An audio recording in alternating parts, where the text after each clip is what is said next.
चीते की चाल, बाज की नजर और बाजीराव की तलवार पे संदेह नहीं करते, कभी भी मात दे सकती है। उसी तरह यूपी में पुलिस की कार और पॉलिटिक्स में नीतीश कुमार पे कभी भरोसा नहीं करते, कभी भी पलट सकते। यकीन नहीं आता? ये देखिए। मर जाना कबूल है, उनके साथ जाना हमको कभी कबूल नहीं है, यह अच्छी तरह जान लीजिए। ये थे नीतीश कुमार 1.5 साल पहले और ये है नीतीश कुमार 1.5 साल बाद। यहाँ थे वही फिर आ गए और अब इधर उधर जाने का सवाल है। जी हाँ, एक बार फिर नीतीश कुमार वापस एनडीए में आ गए हैं। मतलब जितने स्पीड से एक गरीब आदमी अपने कपड़े बदलता है, उससे भी ज्यादा स्पीड से नीतीश कुमार अपने अलायंस पार्टनर को बदलते हैं। वैसे पॉलिटिक्स में एक अनरिटन रूल है, नो परमानेंट फ्रेंड्स और एनिमीज, इसीलिए सिर्फ नीतीश जी को क्रिटिसाइज करना गलत है। अब बीजेपी को ही देख लीजिए, जब नीतीश जी ने 2022 में एनडीए छोड़ के आरजेडी के साथ जाने का फैसला किया था, तो बीजेपी ने ये कहा था, किसी के मन में ये संशय हो कि चुनाव के परिणामों के बाद नीतीश बाबू को फिर से भाजपा एनडीए में लेगी, तो मैं बिहार की जनता को स्पष्ट कह देना चाहता हूं और लल्लन बाबू को भी स्पष्ट कहना चाहता हूं, आप लोगों के लिए भाजपा के दरवाजे हमेशा के लिए बंद हो चुके हैं। जी, दरवाजे हमेशा के लिए बंद हो चुके हैं और आज देखिए दरवाजे खोलकर सोफे पे बैठा दिया है नीतीश जी को। हिपोक्रेसी की भी सीमा होती है। वैसे सिंस हमारी सरकार को नाम बदलने का काफी शौक है, तो लास्ट वीक हमने ट्रांसपोर्ट मिनिस्ट्री को एक सजेशन दिया था कि कभी रोड पे यू टर्न का नाम चेंज करने का मन करे तो जहां यू टर्न लिखा है वहां नीतीश कुमार लिख दे, लोग समझ जाएंगे कि यहां से यू टर्न ही लेना है। हमारा वो सजेशन आज भी वैलिड है। वैसे ऑन अ सीरियस नोट, नाम वाम चेंज नहीं करना चाहिए, उसमें सरकारी खर्चा बहुत ज्यादा हो जाता है और आपने इस साल का बजट देख ही लिया है, सरकार कितना ज्यादा खर्च कर रही है। प्रॉब्लम यह है कि गवर्नमेंट तो स्पेंड कर रही है, पर हमें यानी मिडिल क्लास को कुछ भी नहीं मिलता। हम बस टैक्स पे टैक्स दिए जा रहे हैं और वो टैक्स का पैसा ऐसे इवेंट पे बहाया जा रहा है। वैसे आप ऐसी एक और सेरेमनी नियर फ्यूचर में देख सकते हैं, क्योंकि वाराणसी कोर्ट ने ज्ञान वापी केस में हिंदू साइट को मॉस्क के बेसमेंट में पूजा करने का परमिशन दे दिया है।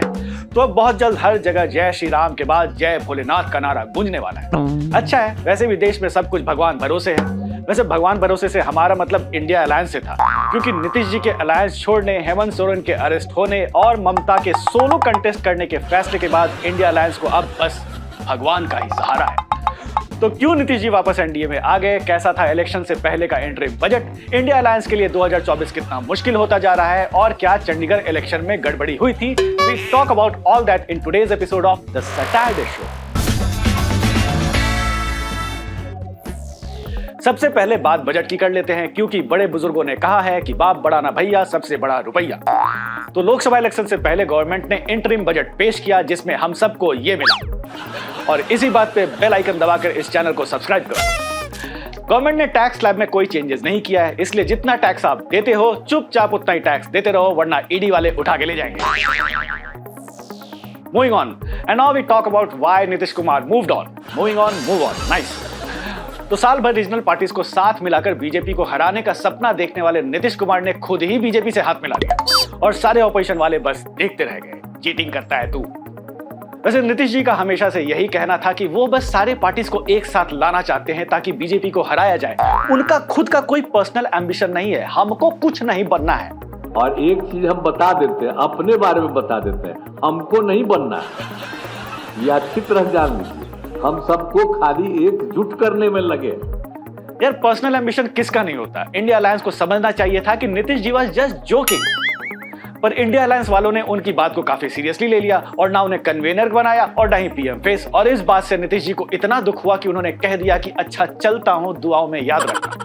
वैसे ऐसा पहली बार नहीं हुआ है जब नीतीश कुमार ने पलटी मारी है। अब देखिए ना, लालू यादव के जंगल राज के खिलाफ 2005 में वो बीजेपी के साथ मिलकर बिहार में सरकार बनाते हैं और 2014 में जब बीजेपी मोदी को पीएम डिक्लेयर कर देती है तो वापस लालू यादव के साथ हो लेते हैं। 2017 में फिर वो वापस बीजेपी से हाथ मिला लेते हैं और 2022 में फिर वो बीजेपी छोड़कर लालू जी से हाथ मिला लेते हैं और 1.5 साल बाद फिर वापस एनडीए में आ जाते हैं। मतलब इधर चला या उधर चला सॉन्ग को अगर वाकई किसी ने जिया है तो वो है नीतीश कुमार। वैसे नीतीश जी मास्टर आदमी है, अलायंस पार्टनर कोई भी हो, सीएम हमेशा वही बने रहते हैं। नीतीश जी इसके या उसके नहीं, नीतीश जी सबके। ये भी एक अलग किस्म का आर्ट है और इस आर्ट को समझने के लिए पॉलिटिकल साइंस कोर्स में नीतीश जी पर एक फुल चैप्टर डेडिकेटेड होना चाहिए। अगर आपको भी ऐसा लगता है तो कमेंट सेक्शन में बताइए, we will write a letter to HRD ministry. वैसे अभी नीतीश कुमार के एग्जिट से इंडिया अलायंस उभर भी नहीं पाई थी कि उन्हें एक और बड़ा झटका लग गया। यस, इन्फोर्समेंट डायरेक्टोरेट ने झारखंड चीफ मिनिस्टर हेमंत सोरेन को मनी लॉन्ड्रिंग केस में गिरफ्तार कर लिया। गिरफ्तारी से जस्ट पहले सोरेन ने अपना रेजिग्नेशन दे दिया और चंपई सोरेन को लेजिस्लेटिव पार्टी का लीडर बना दिया। सबको लगा चंपई सोरेन सीएम बन जाएंगे, बट गवर्नर साहब ने कहा अभी धीरज रखिए, जल्दी का काम शैतान का होता है। वैसे बिहार में जैसे ही नीतीश जी ने इस्तीफा दिया था, गवर्नर ने तुरंत सबको बुला के ओथ दिलवा दिया था और झारखंड में चंपई बाबू के पास सब एमएलए का सपोर्ट भी है, फिर भी इतना डिले क्यों? आप सिचुएशन नहीं समझ रहे। पहले बीजेपी के गवर्नमेंट बनने का ऑप्शन देखा जाएगा, उसके बाद ही कोई फैसला लिया जाएगा, इसीलिए डोंट डू बेटा, जस्ट चिल। वैसे इस शो के रिकॉर्डिंग तक तो चंपई सोरेन का ओथ नहीं हुआ है, आगे का पता नहीं। वैसे हेमंत सोरेन के अरेस्ट की न्यूज को अरविंद केजरीवाल काफी गंभीरता से देख रहे थे। देखना भी चाहिए, केजरीवाल की तरह सोरेन ने भी कई बार ईडी के समन को स्किप किया था और स्किप करते करते उनके पीछे से सीएम की चेयर ही स्लिप हो गई। और जिस तरह से ईडी केजरीवाल के पीछे पड़ी है, बहुत जल्द वो भी जेल में स्लीपते नजर आ रहे हैं। फिर इंडिया अलायंस का क्या होगा? वैसे इंडिया अलायंस के लिए लास्ट वीक एक अच्छी बात हो सकती थी, पर वो मौका भी हाथ से निकल गया। जी हाँ, चंडीगढ़ में इलेक्शन में आप और कांग्रेस साथ थे और सबको यकीन था कि दोनों पार्टीज ये इलेक्शन जीत जाएगी, क्योंकि 35 मेंबर हाउस में 19 वोट्स चाहिए थे मेयर पोस्ट के लिए और आप एंड कांग्रेस को मिलाकर के 20 हो रहे थे, मतलब win win situation. But presiding officer ने अलायंस के 8 वोट्स को इनवैलिड डिक्लेयर कर दिया और इलेक्शन बीजेपी जीत गई। वैसे ये इलेक्शन भी ड्रामा फ्री नहीं था। आप एंड कांग्रेस ने प्रिसाइडिंग ऑफिसर पर फ्रॉड का आरोप लगाया, क्योंकि जिन बैलेट पेपर्स को इनवैलिड डिक्लेयर किया गया उस पर प्रिसाइडिंग ऑफिसर खुद कुछ स्क्रिबलिंग करते नजर आए और इससे पहले कि वोट्स को किस ग्राउंड पे इनवैलिड डिक्लेयर किया गया ये सब पे क्लैरिफिकेशन आ पाता, बीजेपी वालों ने मेयर के सीट को रोडवेज के बस के सीट की तरह लूट लिया। ये सीट मेरा है, मेरा है, मेरा है। हम फर्स्ट मतलब फॉर्मल इनविटेशन का वेट किए बिना सबके सब जाकर कुर्सी पे बैठ गए। कुल मिलाकर बीजेपी ने चंडीगढ़ मेयर इलेक्शन बिल्कुल इस तरह जीत लिया।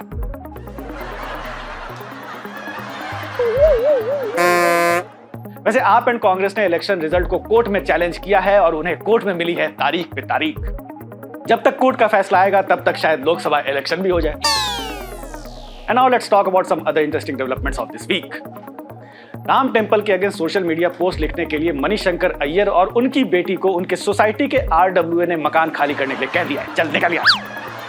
दरअसल सुरन्या अय्यर ने कहा था कि वो मुस्लिम भाइयों के सपोर्ट में राम टेंपल के प्राण प्रतिष्ठा के अगेंस्ट फास्ट करेंगी। वैसे तो ये उनका हक है, डेमोक्रेसी में आप किसी की भी साइड ले सकते हैं। वैसे ये आरडब्ल्यू वाले भी पता नहीं क्या क्या करते हैं। अगर उनको सुरन्या के फास्ट से प्रॉब्लम थी तो वो उनके सामने जाके टेस्टी टेस्टी खाना खाने लगते। टेस्टी फूड देखकर वो खुद ही अपना फास्ट तोड़ लेती। जी ललचाए रहा न जाए। वैसे आरडब्ल्यू नोटिस पे जवाब देते हुए सुरन्या ने कहा है कि मैं तो सोसाइटी में रहती ही नहीं। क्या? मूविंग ऑन, इंग्लैंड के अगेंस्ट फर्स्ट टेस्ट मैच में इंडिया फर्स्ट इनिंग्स में 190 रन का लीड लेने के बाद भी 28 रन से हार गई। छी, डिसग्रेसफुल। ऊपर से हार के बाद राहुल द्रविड़ ने कहा कि Indian batsman should adapt to spin friendly condition. बताइए, अपने ही देश में अपने ही स्पिन फ्रेंडली ट्रैक पे हमारे बैट्समैन खेल नहीं पा रहे, बाहर जाकर क्या ही करेंगे? हवन करेंगे। Last week Filmfare award announce हुआ और रॉकी और रानी की प्रेम कहानी के लिए आलिया भट्ट को बेस्ट एक्ट्रेस अवार्ड दिया गया। आलिया अच्छी एक्ट्रेस है, बट रॉकी और रानी की प्रेम कहानी के लिए बेस्ट एक्ट्रेस अवार्ड ये एक्सेप्टेबल नहीं है साहब। रिसेंटली पाकिस्तानी सिंगर राहत फतेह अली खान का एक वीडियो वायरल हुआ जिसमें वो एक आदमी को चप्पल से पीटते हुए नजर आए। सोशल मीडिया पे काफी गाली सुनने के बाद खान ने कहा कि वो आदमी तो मेरे शागिर्द की तरह है और एक टीचर एक बाप की तरह होता है और मैं उसके बाप का रोल निभा रहा था। वाह, बाप का क्या रोल निभाया है। Well, that's all for now. If you like this video, share it with your friends and family and do not forget to subscribe to our channel India Today and Aaj Tak.